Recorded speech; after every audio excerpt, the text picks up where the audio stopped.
site council one of these days. You know, that's a real changing environment. It's also changing this online giving now that every age level prefers it, including people over 65. And you can see that just, are we ready for that changing world? So many churches are just still resistant to online giving, even though this is where people want to do that. The third reality is that one size does not fit all, meaning this. If you were in charge of Unilever's deodorant and were trying to come up with the Axe people were trying to come up with who they were going to appeal to, and they placed all men into one of these 6 categories. So, if you were that advertising person, which one of those groups would you pick to focus on? As a giver. Huh? As a giver, you mean? No, as somebody that's responsible for a new ad campaign for deodorant. Well, think about it. Novice. All right, let's see what they did. When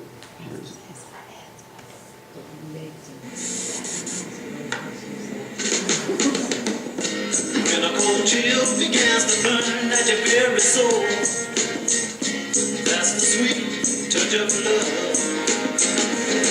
Oh, when just a drop of a name begins to sting your very toes, that's the sweet touch of love. Oh, yes, it is. Just the thought of my seeing you would blow my mind. So who did they choose? They actually, whoever guessed the insecure novice, that's who they picked. And the result was that became the #1 male deodorant. It actually worked too well because the other categories of men said that deodorant's for the nerds, I don't want to use that, you know, so it was all complicated. But my point was, they did not just design a generic deodorant for men. They specifically targeted one group of people and focused their ad there. And so when we do that, differences matter.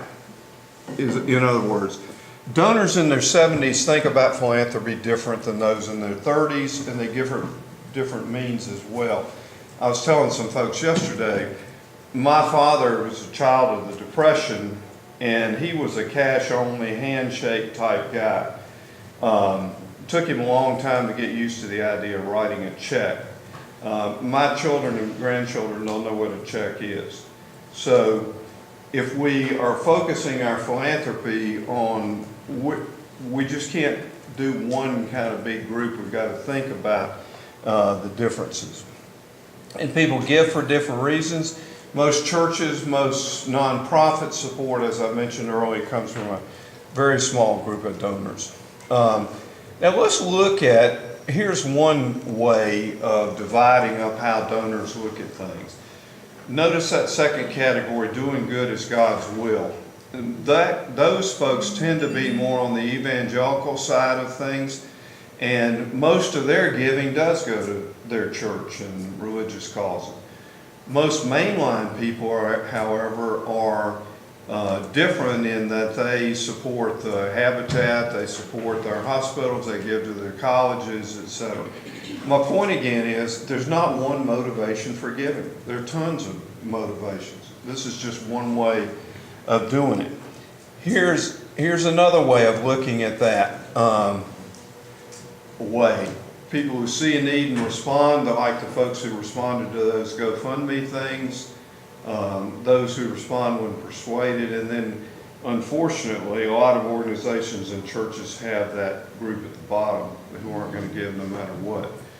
So, but again, we can't assume the same motivations. Now we see here in faith-based people, I want you to look at those first two. they're the church leaders, small group in the church, 65% of the money for a lot of faith-based nonprofits and churches that convert giving to God. That is, God has a claim on my life, I give joyfully in response to the blessing. Compare that to the committee group, the second group. They're giving to the church, they're active. But the difference is they're giving because, let's see, my kids go to youth group. I need to give to support the youth director. We have service projects. I need to do that. The building needs to be heated and lighted. We need to pay the preacher. Those kinds of transactional things I'm giving so I can get.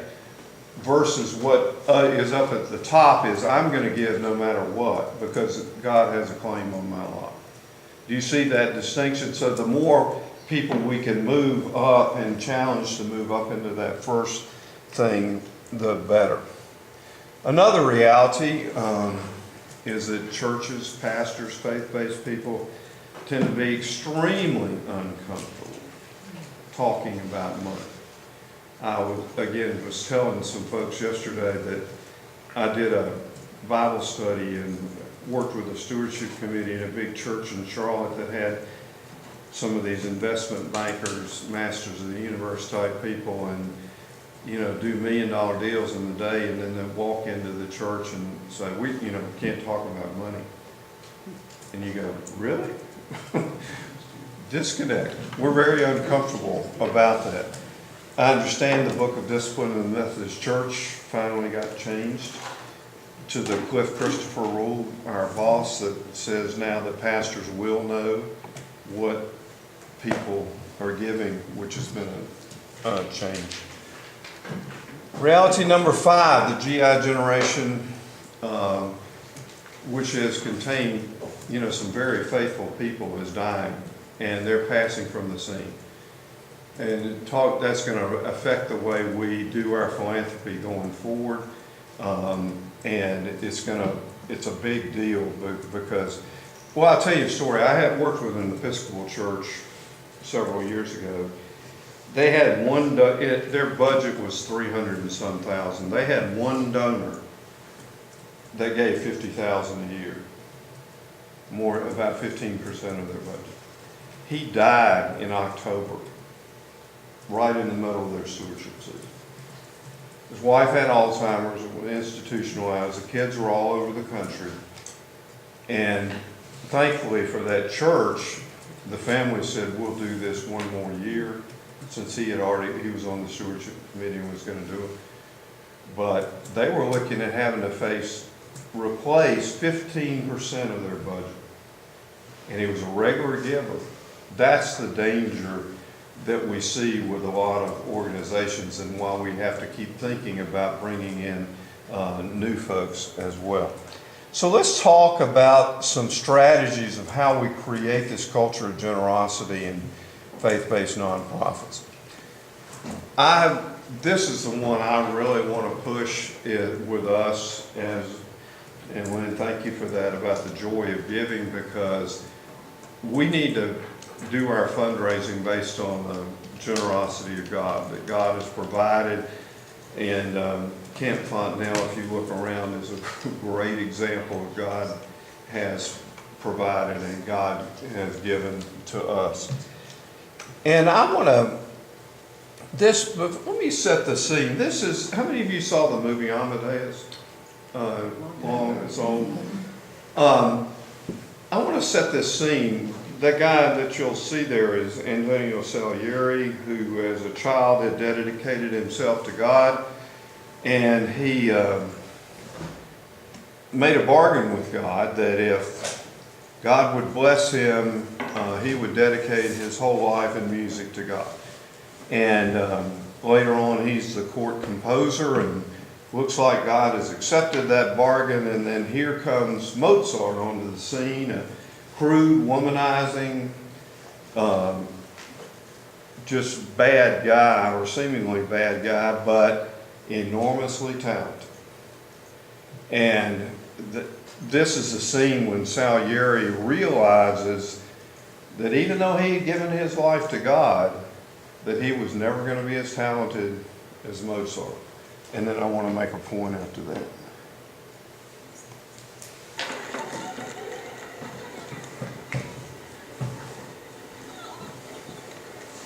On the page, it looked nothing. The beginning simple, almost comic. Just a pulse, bassoons, basset horns, like a rusty squeeze box. And then, suddenly, high above it, an oboe. A single note hanging there, unwavering. Until a clarinet took it over. Sweetened it into a phrase of such delight.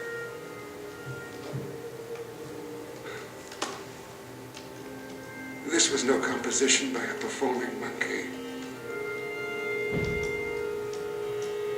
This was a music I'd never heard.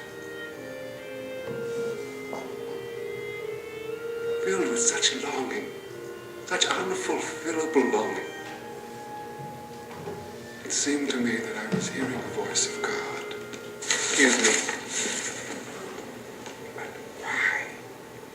Why would God choose an obscene child to be his instrument? Why would God choose an obscene child to be his instrument? And then right after that, he said he better not. And it reminded me of that parable of the laborers in the vineyard, where they're hired at certain points of the day and then they all get paid the same thing, and they start grumbling and saying, well, that's not fair, I work more. And then in the whole course of that, they miss the idea that God has provided for all of them. And it's that, the generosity of God that cares for us and provides for us, that we really need to keep in mind. Now, here are two types of faith-based organizations.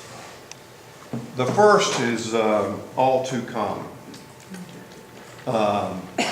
And this applies to churches as well as camps and everything else. Meet the budget. Money's scarce. We have to pay our bills. We're internally focused. You must do your fair share. Versus the organization at the bottom, we may not be rich, but we have more than enough. We can grow in faith. Our focus is external. Partner with us and grow. So I'm hoping that we can become or manifest ourselves as that second or type of organization as we start to raise money in this capital campaign. And thankfully, again, I think Camp Mondale board is the second group, the first group. oh, I totally agree. George and I were stunned at how many people are out here and how you penetrated this community. But it is a warning that we can become insular in our, hey, we need to pay the light bill this month. That is not inspiring to donors. And that's what we need to keep thinking about. Why give to you?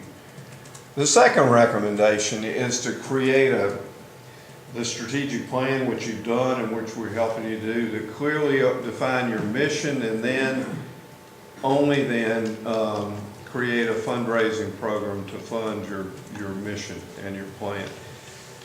So often when George and I worked with nonprofits, we see the idea of they chase the money whether or not that grant or that foundation really fits what their mission is. And that becomes a tail wagging the dog. You may remember that children's book, Alice's Adventures in Wonderland, and she comes upon the Cheshire Cat, and the Cheshire Cat says, she asks the cat, how do I get where I want to go? And the cat says, where do you want to go? And she said, oh, I'm not sure, but I do want to get somewhere. And you remember how the cat answers? Yeah, it doesn't really matter which way you go. And you'll get there if you just walk long enough. And that's a parable for a lot of nonprofits. They don't know where they want to go. They're not sure what they want to do, and so they chase this money, chase that money, and they're just wandering like the children of Israel. The third recommendation is to remember Willie Sutton. Any of you know who Willie Sutton is? Who is he? He was that's a good question. Who was he? I know it had to do with a bank robber. Yeah, he was a bank robber, and the reporter asked him, Willie, why do you keep robbing banks? He'd get put in jail, get out, rob another bank. And his famous quote was, because that's where the money is. Yeah. He robbed banks. And so if we're gonna do a successful campaign, individual donors, George was quoting some statistics yesterday that roughly individual donors, 70-some% of individual giving is from individual donors, 5% from corporations, 11 or so from foundations, and another 8 or so from bequests and wills. And when you add the wills and the individual giving, it's over 80%, 83-some% of all charitable giving is done by individuals. So if we're going to make this campaign work, it's going to be individuals who get us across the finish line. Fourth recommendation, don't assume that people give to Camp Fund now. I see this a lot of times in church where, well, they have to give to us. We're the church. And certainly if that's not true of churches, it's certainly not true of camps. They don't have to give to. So we're going to have to create a compelling case for support. Here are a couple of quotes from some I love that first one. People don't give to the church, meaning faith-based nonprofits, because it has needs. They give because it meets needs. That's a fundamental difference. What are you meeting? What needs are you meeting? And again, it seems like there's some great stories being told, being lived and created here that we just need to tell. And people will give if they're changing lives and making a difference.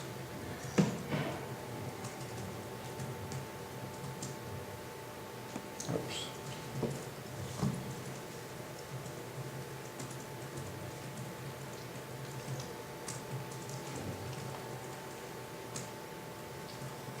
Here we go.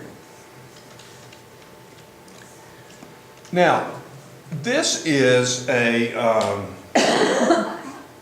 this was created by an organization called Water is Life. It's a nonprofit that provides wells and clean water all over the world. It's a very short video, but I want you to look at, to me, this is one of the most effective appeals for why I should give to you that I've ever seen.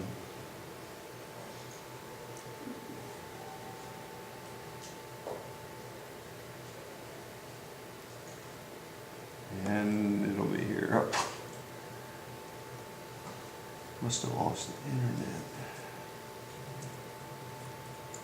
Here we go.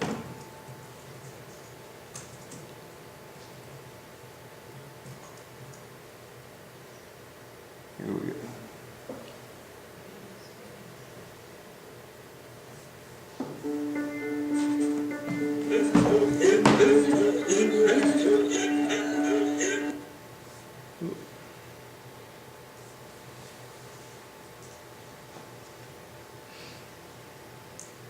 It's not showing up. I'll come back to that. Sorry.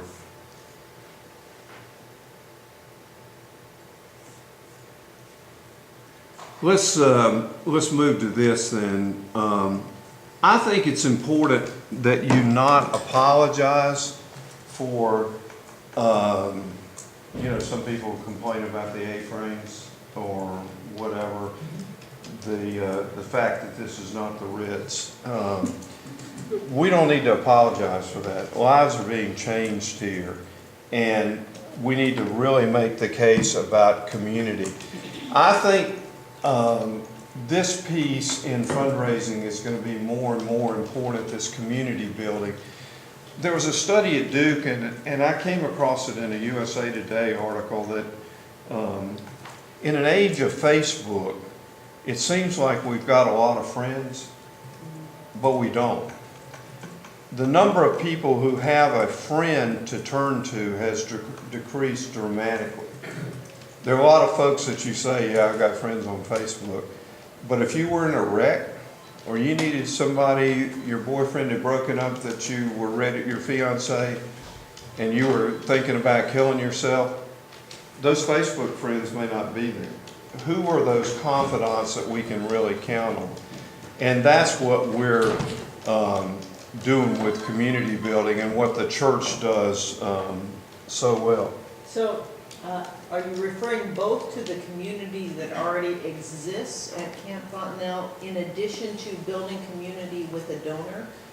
No, what I'm talking about is highlighting the kind of the community that's built here, and the fact that people have the kind of confidence in their counselors and stuff like that, that really make a difference in their lives, that they've got somebody they can turn to. So the community building that the camp does. We have to tell a story. Yeah. And this is what I'm talking, putting faces on your mission moments. Trent, why don't you read that letter? Do you have it here? I do have it here. Yep. Listen to this letter. This was a letter we received after last summer from a grandmother. It says, "Unto you I delivered a stressed, struggling, anxious grandson who didn't want to come to camp because I wasn't going to go to, and it wouldn't be any fun without me, who wasn't going to do the zip line because he was afraid of heights, who wasn't going to ice skate because he didn't know how, who had been having night terrors and walking in his sleep.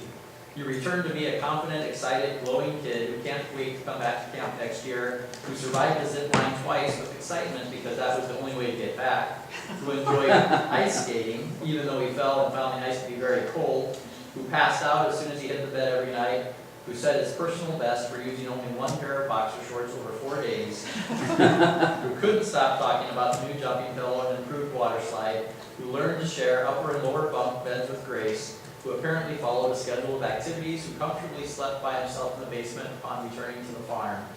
My grandson's mother, grandfather, and I immediately felt and saw the 360 degrees of improved self-confidence and joy in his demeanor. You salvaged our beloved child. As my grandson and I watched the camp video, one of the counselors walked by and patted him on the shoulder. That expression of connection so warmed my heart. Thank you for your presence in my grandson's life. You have touched all of our lives. There are a younger brother and a cousin to share the joy of camp in the future, just as their mothers had experienced those same memorable days. With love and thanksgiving, a grandson's Nana." That's the story. That's what I'm talking Hint, about. hint, communications team. You got a Yes, story. I know, I got it down. I figured you knew that. But that's what I'm talking about, faces on mission moment. We can say we help kids. There's a kid we help. And that's the one that makes the impact, that particular person. Hey Tom, I have that 4-year-old spot in this video if you want me to plug in real quick. I'll just do it afterwards. I can get to it. It's important not to treat all donors the same, that people are different levels, different giving motivations, different generations, and how we approach them. Now, if I can get this, here we go.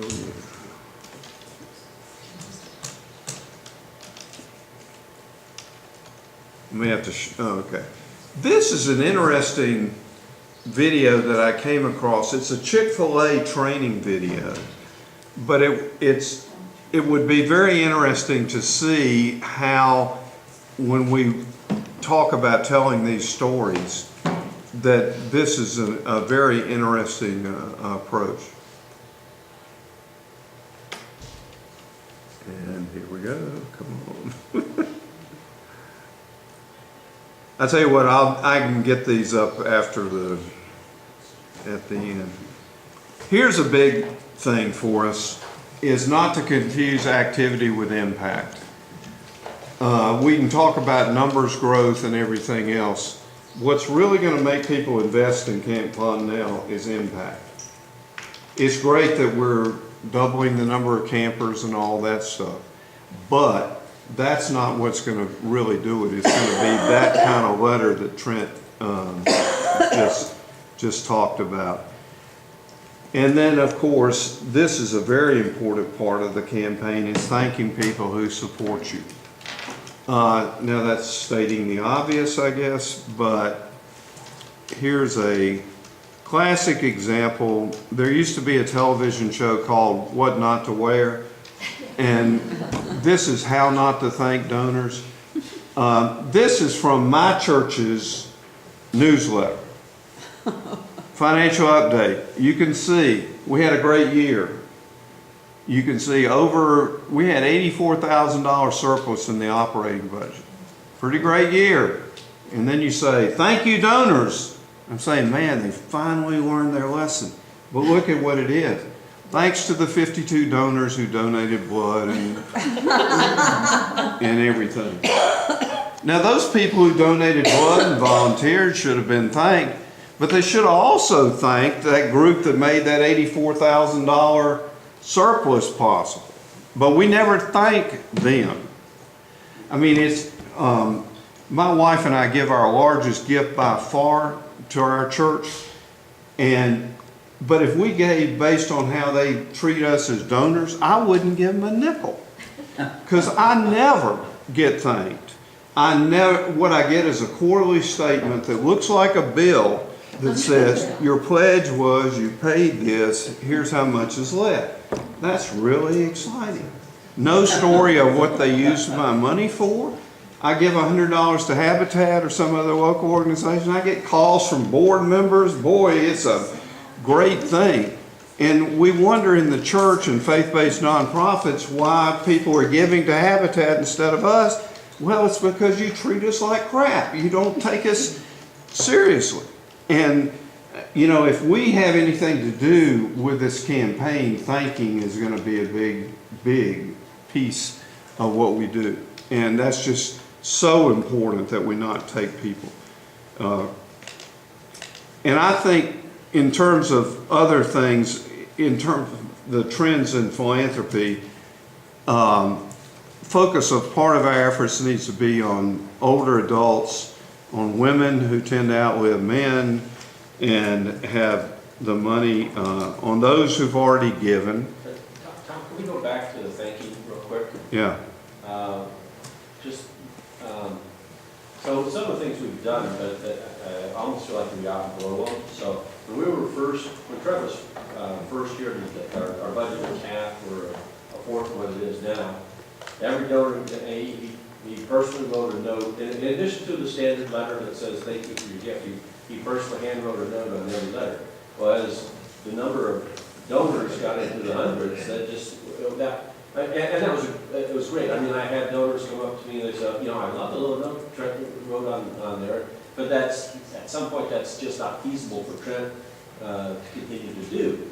And then one of the other things that we do, Priscilla sitting over there, and I didn't realize when she was first making calls to donors, I didn't realize she was doing it. And I had a donor come up to me and they said, oh, that was a great call I got the other day from camp. I said, what call? And he explained to me that it was a board guard. I didn't know who it was who was doing it, but he was very grateful to have gotten the call. And then I found out later, that, from other people that, who was doing that. But in both cases, they were different people who gave to the camp. In both cases, they really liked both of those. But like I said, it's not feasible for Trent to write literally hundreds of notes on each. Well, that's where the site team can come into play. But even then, we at Horizons recommend that pastors write 5 thank you notes a week, handwritten, to their congregation. Thanks for taking on the choir on the youth trip. It was great. The youth had a good time. Signed, pastor. 3 sentences. Not a long letter. It's personal. And it's those personal touches that we found that really make a difference. And it is a share of the burden. a lot of times, we've seen churches that take this seriously. They spend the first 15 minutes of every board meeting writing thank you notes. Our school districts, I work for a school district, and our executive cabinet, they meet every week. And every week, there's a stack of thank you notes on the table, and everybody writes a thank you note to someone that's impacted their work and their objectives that week. And the first time you get that, it's like, they thought of me, and it's powerful. Yeah. So we'll figure out how to do it and make it manageable, but it's still something we need to do. So anyway, I'm gonna, we wanna share how the money's gonna be used, you know, when we get into the center and the impact we're gonna do. This is something that I think boards need to hear very clearly, that the fundraising is an ongoing, and that actually asking for money is that one small part of the process. Here's a chart that kind of illustrates what we're going to be doing. We're trying to identify prospects, we're trying to involve them, and then notice the ask is just a little sliver of our entire relationship with that donor, and then we're going to thank them and keep that circle going. There's an interesting study that most lay people would rather have a root canal than ask people for money. So that's part of what we're dealing with. But you can see that there are roles. There's obviously a role for people who do the asking, and some people are good at that. There's also a role for people helping us identify prospects. There's a role for people who are willing to bring people out here and give them a tour of the camp. There